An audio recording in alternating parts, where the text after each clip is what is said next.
Bora. Eu acabei de começar a gravar de novo aqui, tá? Bora voltar? Quem tá aí?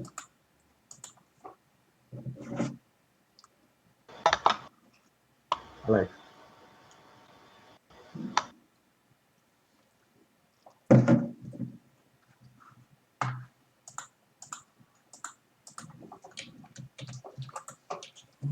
Ups, só meu slide deu uma travadinha aqui.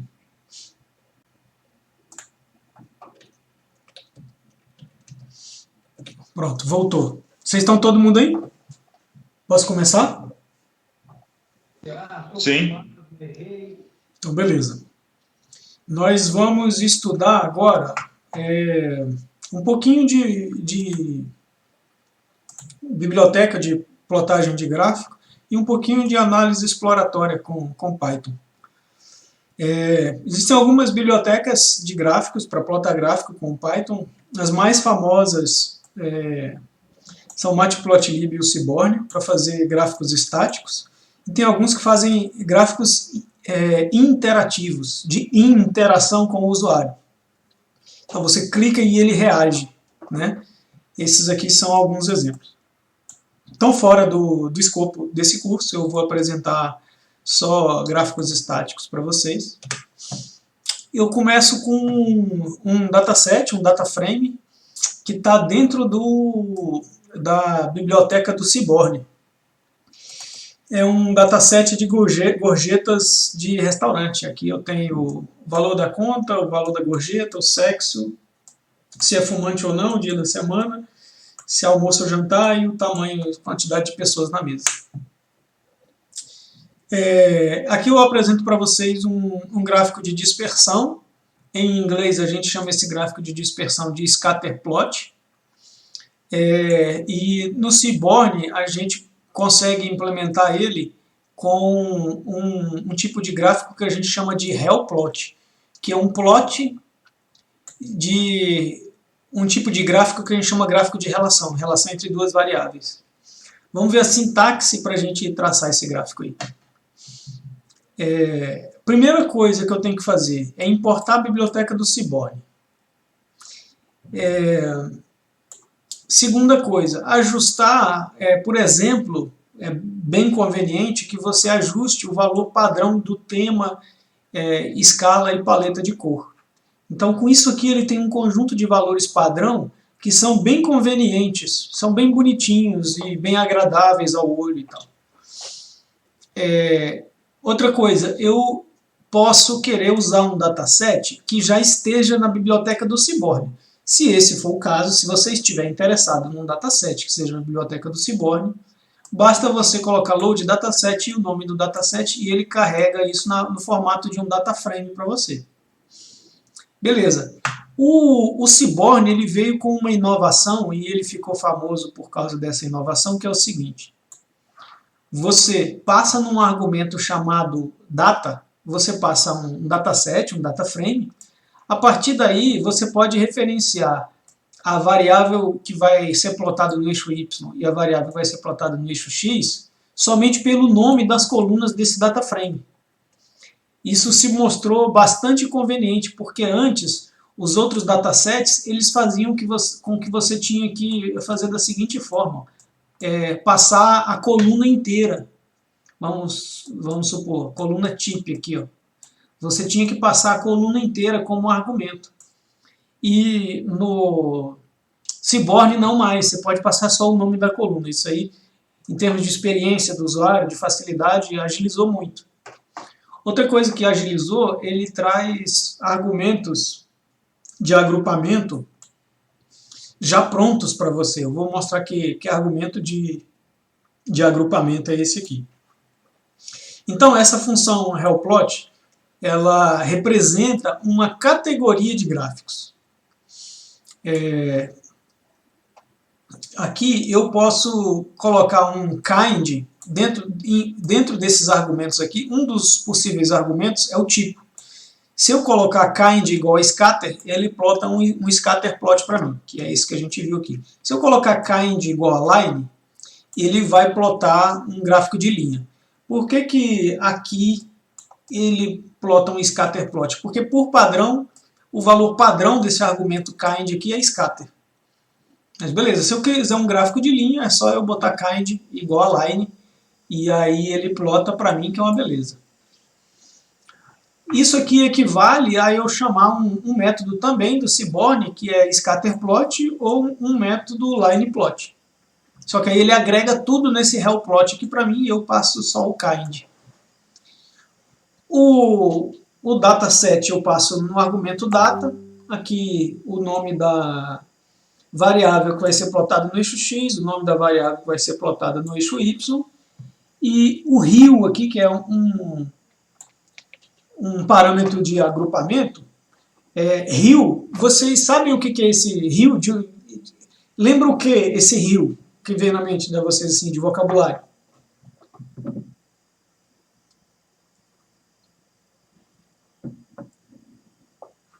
Vocês lembram de alguma coisa?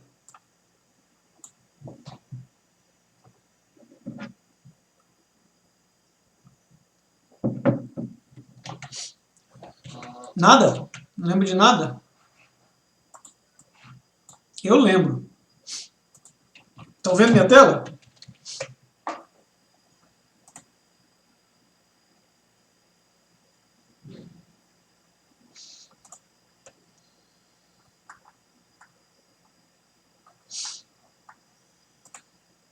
Vocês estão vendo minha tela aí, gente? Eu estou compartilhando minha tela? Sim, tá sim. Olha o rio aqui, ó. Esse HSL ou HSV, ele é um padrão de codificação de cor, e esse rio, ele representa essa escala de cor aqui nesse eixo, diria que, dessa coordenada polar que chama, que vai ao longo desse cilindro, é uma coordenada polar. Esse velho, ele varia basicamente os tons de cinza aqui, de preto para branco, assim, é uma variação. Essa saturação não é intuitivo para mim, o que significa essa saturação, eu não consigo traduzir para vocês, mas pelo menos o de cor e o de tons de cinza eu consigo, tá? Mas assim, visualmente eu não consigo perceber o que é essa saturação, mas existe um terceiro eixo, e esse eixo desse rio aqui é o eixo das cores, é simplesinho desse jeito aí. Então tá bom, então esse rio aqui significa simplesmente cores. Então, se eu quiser representar valores distintos da coluna day com cores diferentes, eu passo um argumento rio igual a day. E o que ele faz para mim?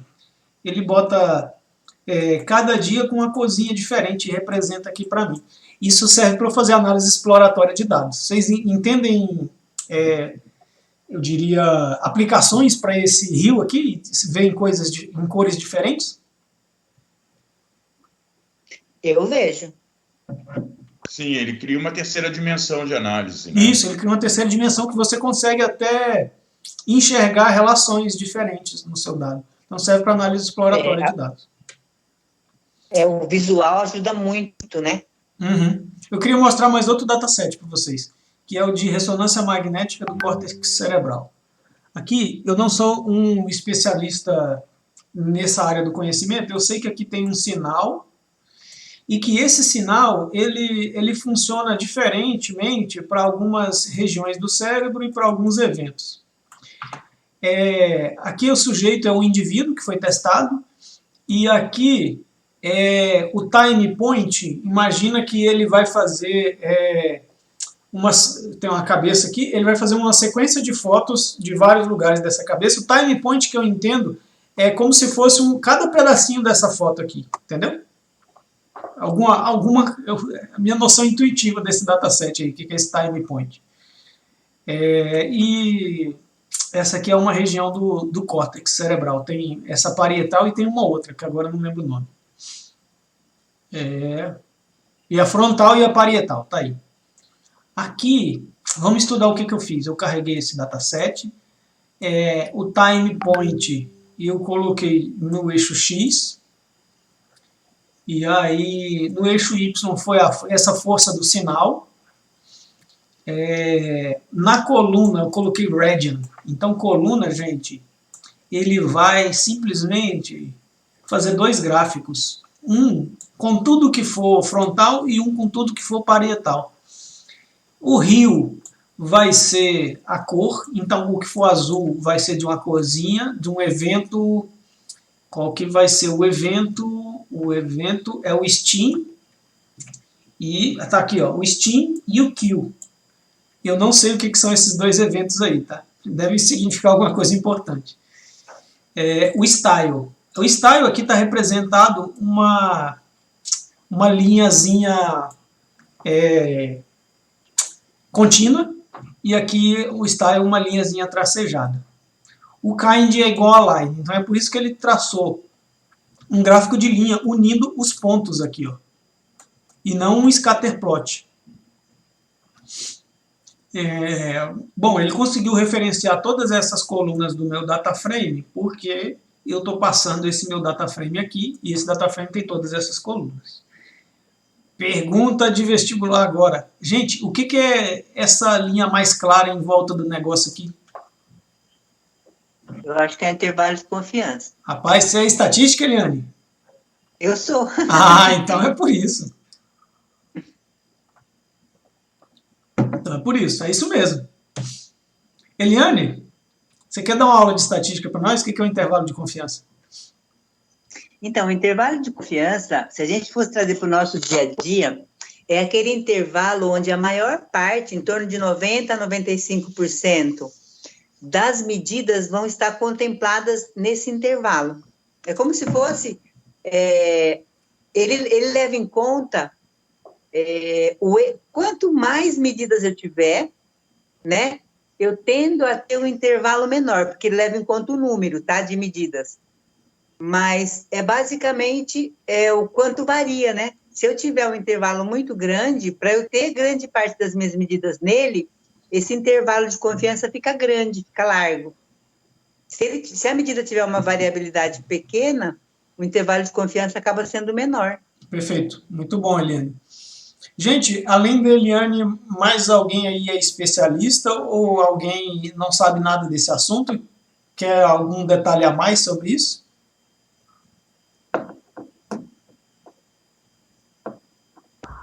Na verdade, eu só não entendi muito bem porque o gráfico ficou daquele jeito, assim. Qual o parâmetro que indicou que tinha que plotar com esse intervalo de confiança? Muito bom, muito bom. É o seguinte, ó. Para um mesmo evento aqui, em uma mesma região, você tem várias...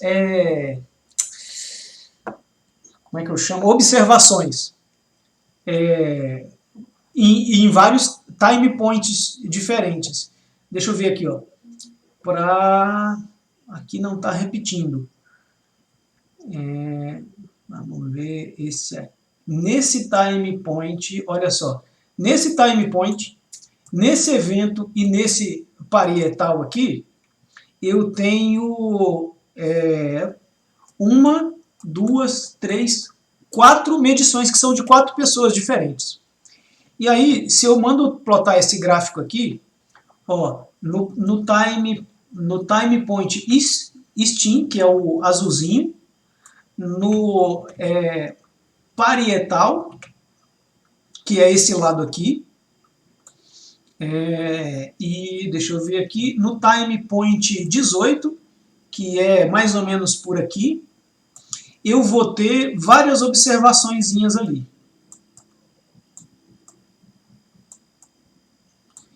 Certo? Aí você se faz a seguinte pergunta. Um cara que está desenvolvendo o Seaborn, se o usuário me pede para plotar isso, qual que é a melhor informação que eu posso plotar para ele, quando alguém me pede? Porque, a rigor, esse tanto de observação aqui não cabe num ponto só.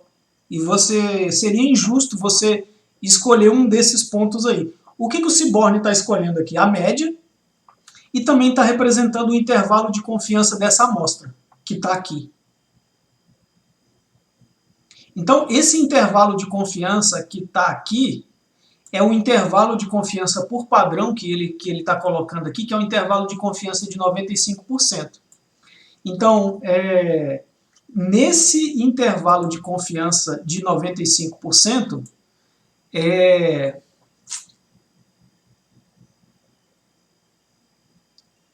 de 95 em 100 observações que você coletar aleatoriamente para esse time point 18, 95 em 100 cairiam dentro desse intervalozinho que está aqui. Entendeu? Ah, entendi. Então, o intervalo de confiança significa isso. Você encontrou esse intervalo que vai, vamos supor aqui, naquele ponto, vai de menos 0,5 até 0,7. Naquele pontozinho que está ali. De menos 0,5 até menos 0,7. Então, para aquele evento ali, um intervalo de 95% de confiança significa de 100 amostras que você coletar, de 100 observações que você coletar, 95 vão cair dentro desse intervalo de confiança. De menos 0,5 até menos 0,7. Alex, um ponto bacana para mostrar, eu acho que é interessante. Por exemplo, quando você olha a região frontal e a outra também, né? Veja que no time point 5, olha como é grande a variação, o intervalo de confiança. Aí quando você vai ficando com o time point um pouco maior, ele vai ficando mais estável. Tá vendo que até lá para o finalzinho vai ficando pequena a variação. Isso é uma coisa que deve ter algum sentido, entende? Na área aí. Tá. Eu só tenho mais uma informação a adicionar aqui para vocês. Esse cálculo desse intervalo de confiança aqui, ele é calculado com um negócio que chama Teorema do Limite Central. A gente diz que a média das médias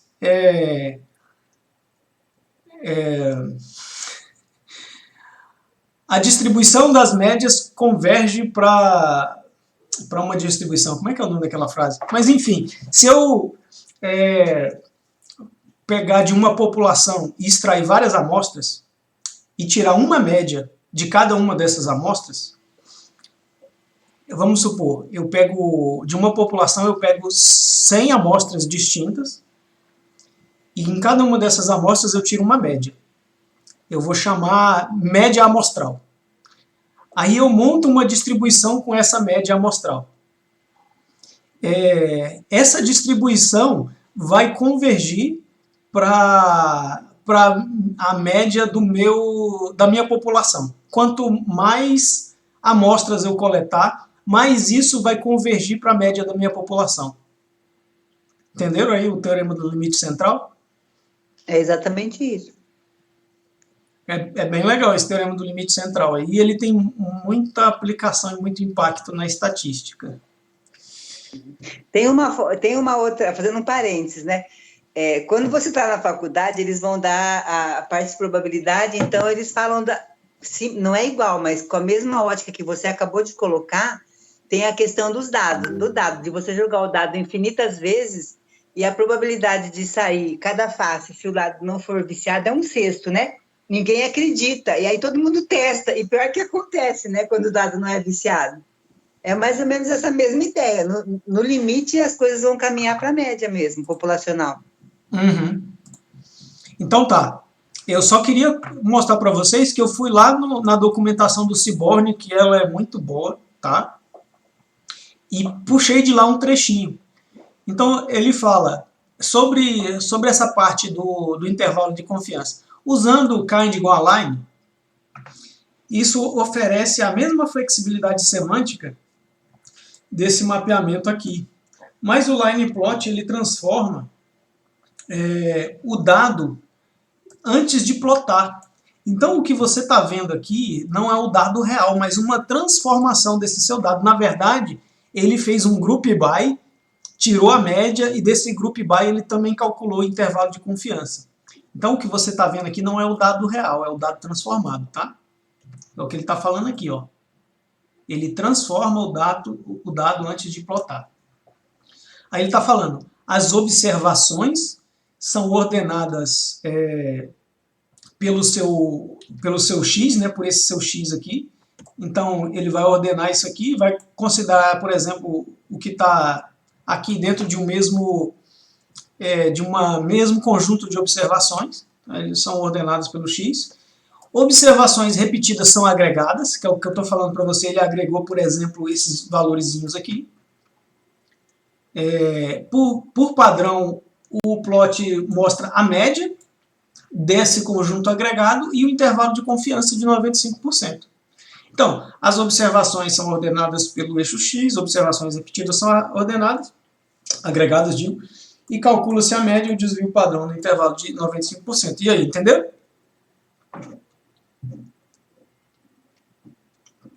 Pode? Passar? Passando aí. Diagrama de violino. Esse diagrama de violino, ele é uma expressão diferente do mesmo dado que é plotado, por exemplo, num box plot.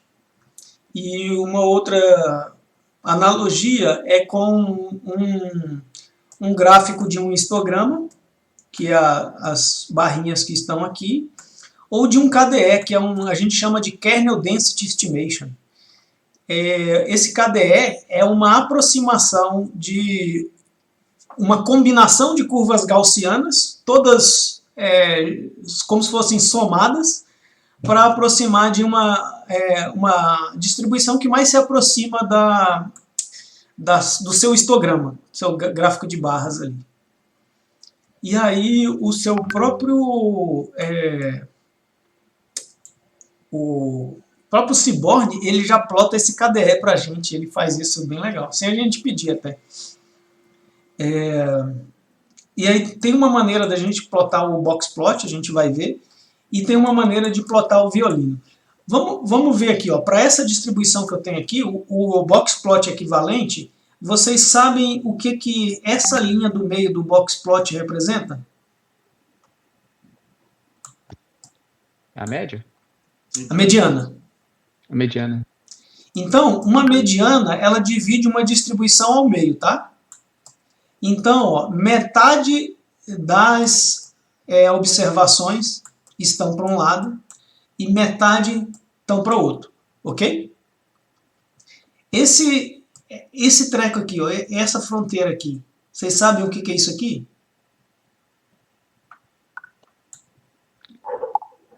Terceiro quartil? Isso. Esse é o terceiro quartil e esse aqui é o segundo quartil. Que métrica que é usado para traçar esse valor aqui dessa barrinha? 25%, né? Os 25%, justamente. Então aqui vai ser 25%, o do meio vai ser 50% e esse outro vai ser 75%. Gente, isso aqui é porcentagem de quantidade de observações que estão em cada um dos intervalos. Vocês entendem? Se for pessoas, significa que tem 25% das pessoas nesse intervalo aqui, 25% aqui, 25% no meio e 25% no outro pedacinho. Tá bom? São quantidades de observações. Isso tem que estar bem claro. Vocês conseguem ver um paralelo entre o gráfico de violino e o gráfico do box plot?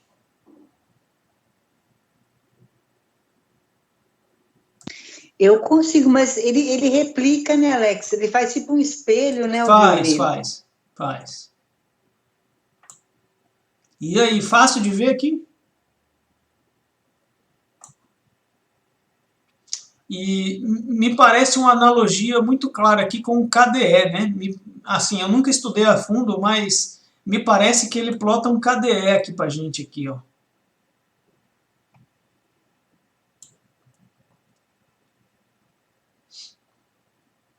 Eu queria perguntar para vocês o seguinte, o que é essa bolinha aqui, gente? Outlier? É um outlier. E como é que você calcula, ou qual que é o nome desse tracinho aqui?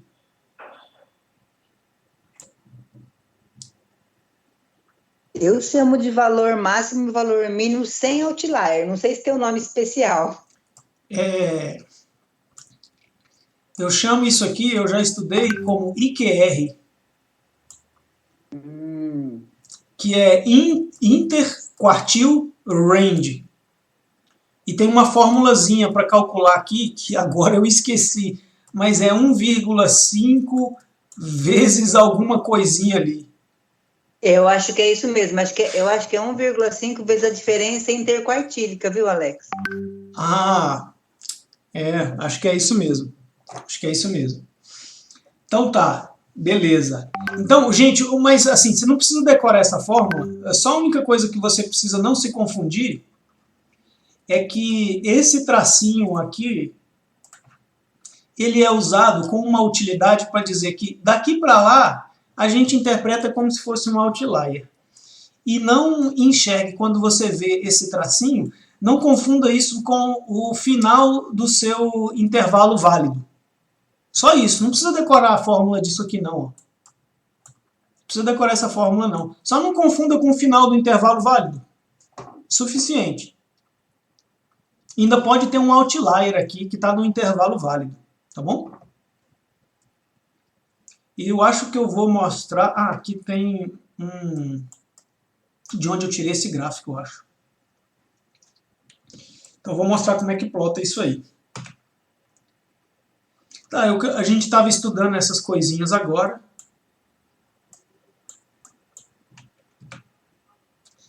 Eu vou mostrar para vocês como é que faz o diagrama de violino.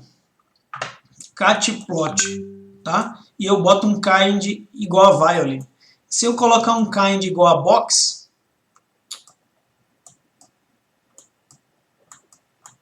ele vai traçar um box plot para mim, tá bom? Mas aqui eu estou colocando kind igual a violin. No X eu vou colocar o dia. No Y, o total bill. No Rio, que é a cor, eu vou colocar o smoker, se ele fuma sim ou não. Aí ele vai separar a minha distribuição em duas. Esse split igual a true é para ele colocar de um lado a minha distribuição aqui do meu rio aqui e do outro lado a outra cor. E o data igual a tips, que vai ser o data frame. Vamos tentar interpretar esse gráfico aqui. Em qual dia da semana os fumantes gastam mais?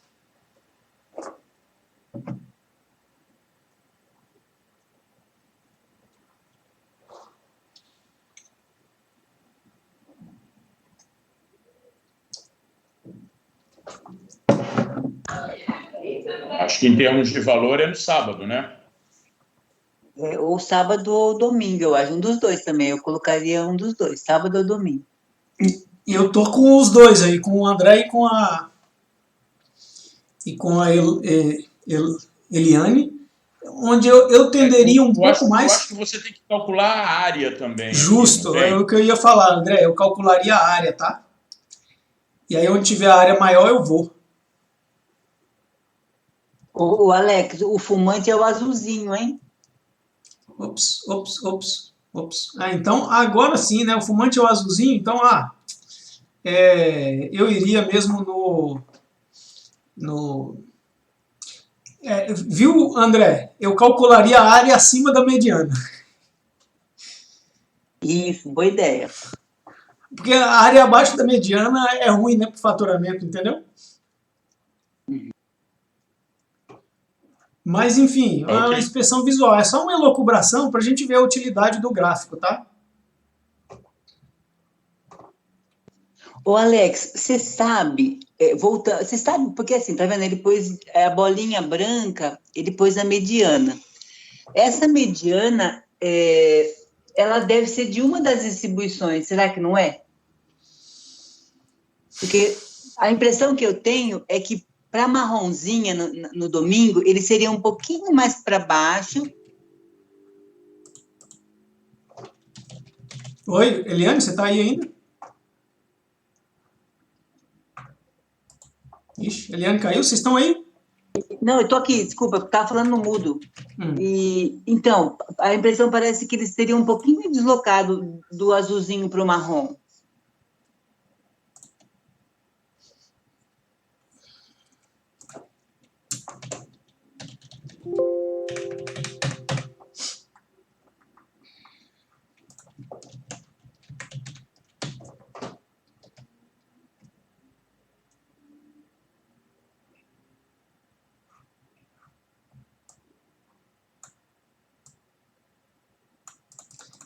Aqui ele não está falando na documentação o que ele vai plotar de mediana ali. Eu teria que entrar no código ou ver algum blog, alguém comentando. A gente pode ver em outro momento.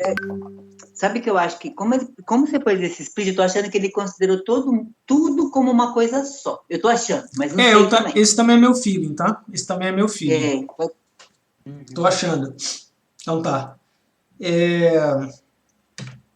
Vamos para cá. Outro catplot. Agora de barra. Bar de barra. Gráfico de barra, média e intervalo de confiança. Aqui vai ser a média e esse aqui vai ser meu intervalo de confiança.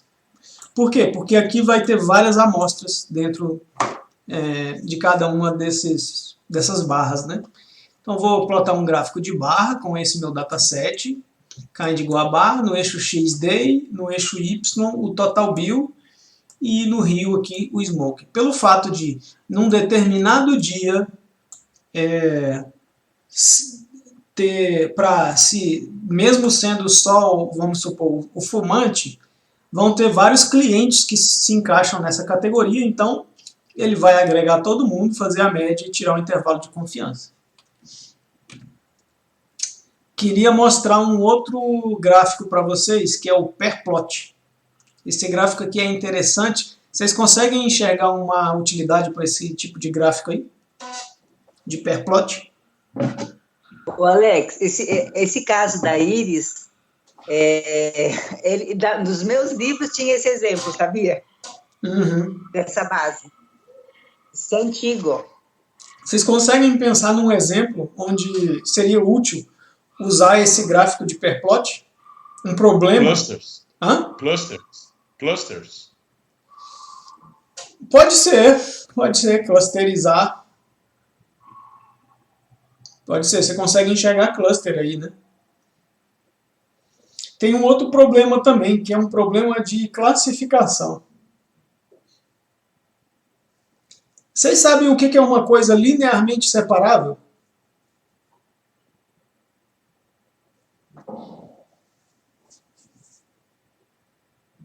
O que seria uma coisa linearmente separável? Você consegue definir uma função que divide os dois universos, Você consegue definir uma função linear que separa, por exemplo, dois conjuntos, né? Ou se uma função linear é uma linha. Então você consegue traçar, por exemplo, uma linha, vamos pegar aqui assim, ó. Linha reta. Sim, uma linha reta, tá? Uma linha que separa dois conjuntos, certo? Então, vamos supor, você traça uma linha aqui que separa esses dois conjuntos. Uma linha reta, uma equação linear, tá?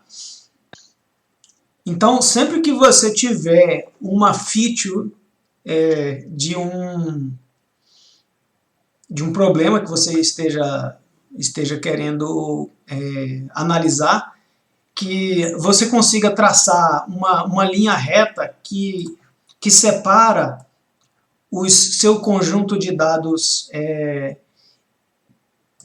e ele distingue as classes, e ele não deixa, por exemplo, nenhum falso positivo e nenhum falso negativo, essa feature ela é muito boa para a classificação dentro dessas categorias que você está querendo. Nesse caso aqui, são pétalas de flores que estão sendo usadas algumas características delas para classificar as flores aqui. Nesse caso é o tamanho da pétala, eu acho. Não, tamanho da pétala. Esse sepal, eu não sei o que de acha esse sepal aqui. Sempre os meus alunos me falam o que é e eu sempre esqueço o que é esse sepal aqui. Eu acho que a sépala é aquela parte de baixo da flor, sabe? Que apoia a flor. O caule, né? Talvez isso aqui seja o tamanho do caule. E a flor. Talvez isso aqui seja o tamanho do caule, a largura do caule, o tamanho da pétala. E aí você, usando isso aqui, você tem uma boa classificação já, usando essas 3 variáveis aí, você já consegue uma boa classificação. Mas para você separar a cetosa das outras duas, só essa variável aqui, vamos ver qual variável aqui, ó, só o petal length já é suficiente para separar a cetosa das outras duas. Vocês conseguem ver isso? Sim, sim. Aí tem uma área da engenharia, da ciência de dados que chama Feature Engineering, que é você tentar criar feature que descreva o seu problema, de tal forma que você deixe o mais separável possível as suas classes. De tal forma que você minimize a quantidade de falso positivo e falso negativo.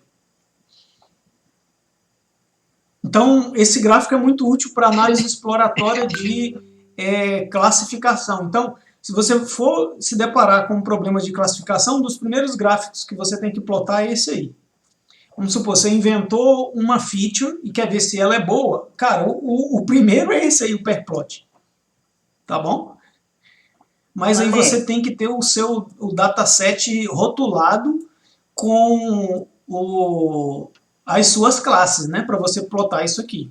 E aí você vai lá e coloca o seu rótulo no rio e manda ele traçar esse seu perplot aí, ele vai traçar todas as variáveis, todas as combinações de variáveis, né? Aqui, ó, ele está plotando o petal length. Aqui é o petal length com... Vamos ver aqui. Agora... Ai. Deixa eu lembrar. Esse aqui vai ser o sepal com o petal length aqui, ó. Vai ser esse aqui com esse aqui. E aí o gráfico fica desse jeito aqui. E aí quando ele inverte, ele vai estar espelhando isso aqui. É isso mesmo. Então é o sepal com petal length. Quando eu tiver o sepal com o sepal mesmo, ele aproveita para traçar a distribuição para mim, o KDE deles para mim. E aí no KDE você consegue ver, olha, realmente ele é linearmente separável mesmo. Tem uma linhazinha ali que separa. O petal length consegue separar muito bem essas classes. E aí, posso passar? Ô Alex, toda vez que a gente for fazer um gráfico, o rio vai ser sempre a classe que eu quero entender. Por exemplo, aqui no caso das espécies. Lá no caso, para nós, no exemplo anterior, era fumante e não fumante. É sempre, vamos falar assim, as classes que eu quero tentar entender? Eu diria que sim. É o que você quer, por exemplo, distinguir o comportamento de exemplos dentro de uma mesma... distinções dentro de uma categoria, eu diria assim, né? A categoria seria as espécies, as distinções seriam setosa, versicolor e virgínica ali. Quando você quiser identificar as diferenças dessas classes em relação a alguma variável, aí você vai usar aquela categoria no rio, por exemplo. Entendeu? No rio, ou, por exemplo, no column ou no style. Tá bom. Esses são os 3 que tem lá, o rio, o column e o style. E também, talvez tenha o rows lá, que se você tiver um monte de categorias, você poderia colocar em colunas e em linhas também. Certo. Alex, Oi. Você, na verdade, pode criar anotações diferentes para você representar diversas dimensões, né? Pode. Você pode colocar, por exemplo, azul, círculo azul, cruz azul. Você poderia criar uma 4ª dimensão aí, usando simbologia, né? Você acha que esse tipo de gráfico do Seaborn permite esse tipo de coisa também? Deixa eu colocar aqui... Catplot, Hellplot. Deixa eu procurar o Hellplot aqui. Vamos ver no gráfico dele aqui. Hellplot, Scatterplot. Markers. Isso vai ser um tipo de marker, tá? Eu tenho como definir o tipo de marker. Não sei se... Style Group...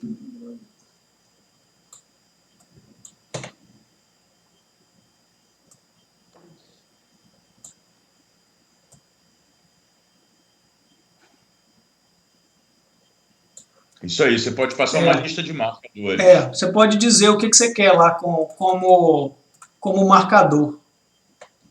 Então você pode criar diversas dimensões, na verdade, num mesmo gráfico bidimensional, né? Sim.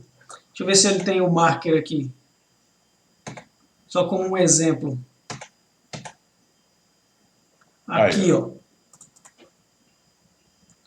O lant você vai representar como S, esse outro como X. E tá aqui, ó. Um square e um X. Tá? Gente, essas coisas assim um pouco mais detalhadas, eu realmente não decoro, não memorizo. É vir aqui na documentação e procurar. Então muita coisa já está pronta, mas é na base da pesquisa que você vai resolver. O que eu digo para vocês é que em termos de gráfico, a sua criatividade é o limite. Vamos ver algumas customizações aqui. Acho que isso aqui é o último slide. Penúltimo. Vamos ver algumas customizações aqui. Eu trouxe, cara, um conjunto de 1% das customizações aqui. Não é nem 1%, é muito menos de customizações que você pode fazer num gráfico. Eu trouxe aqui, você consegue ajustar o tamanho. Aqui em cima eu estou ajustando a escala da fonte, então eu estou aumentando a fonte em 20%. Aqui eu estou aumentando, eu esqueci a dimensão disso aqui, talvez seja inches aqui, esse 4. O aspect é a relação entre altura e largura. Você colocando 2, você vai deixar isso aqui mais largo, mais comprido assim na dimensão da largura. Kind blocks, legenda, não colocar legenda e dataset igual a tips, ok. Tem o Seaborn, ele retorna alguns tipos de objetos, dependendo do tipo de método que você está usando aqui. Esse tipo de objeto que vai ser retornado é tá? Esse objeto que ele é retornado pelo catplot, ele tem alguns métodos aqui. Um deles é esse adicionar legenda. E aí você coloca title igual a tal. Label do eixo X.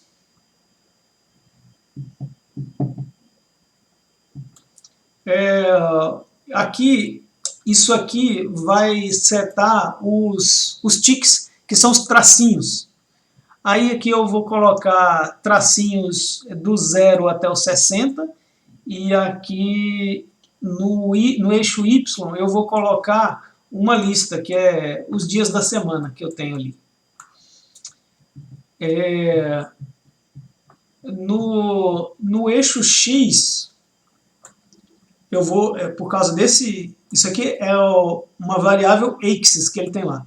No eixo X, por causa disso aqui, ó, set x ticks, eu vou setar, coloca um tracinho no 5, outro no 15, 25, 35, 45, 50. Esse minor eu não lembro o que é isso aí, mas talvez seja um tracinho pequenininho. E a última coisa que eu vou fazer aqui, eu vou rotacionar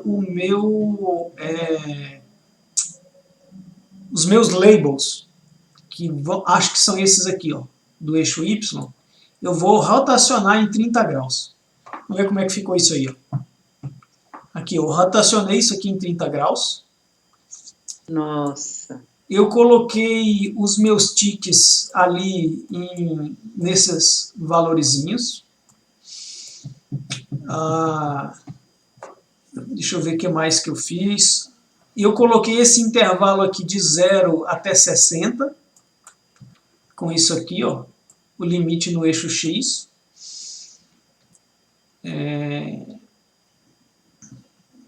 O que mais que eu fiz? Lunch Dinner. Será que eu setei isso aqui? Aqui, tá aqui, ó. O título da minha legenda, que eu setei aqui como meal. Gente, só que esses exemplos que eu dei para vocês aqui é uma quantidade pequenininha da quantidade de customizações que você consegue fazer num gráfico desse aqui. Depois, se vocês tiverem curiosidade, eu consigo mostrar mais algumas customizações que vocês conseguem fazer. Agora eu queria liberar vocês para os exercícios. Vamos lá? Vamos. Então eu vou dividir vocês em sala. Alex, eu vou ter que sair agora às 5, tá? Tá bom? Eu tenho uma reunião, eu vou ter que ir também, já vou até sair. Tá bom, beleza. Aqui a gente terminou a teoria. Eu vou até parar a gravação aqui. Alguém tem alguma dúvida aí antes de eu dividir vocês? Não, deixa eu te falar uma coisa. Você está falando a gente vai ter a última aula na quinta-feira, né? A última aula na quinta-feira. Na quinta-feira, Então, justo. A gente teve o pessoal do meu squad compartilhou que vai ter uma apresentação, tipo, não é um treinamento, mas uma apresentação do Power BI. E aí, o finalzinho da aula, a gente iria perder. Eu só vou ver direitinho, mando para você, até para ver como que você está planejando, para eu retornar para eles se a gente vai conseguir participar ou não do treinamento do Power BI. Tá bom. Tá bom. Eu vou te mandar direitinho o horário pelo WhatsApp. Tá bom. Gente, eu vou parar a gravação aqui. Alguém mais tem alguma pergunta aí?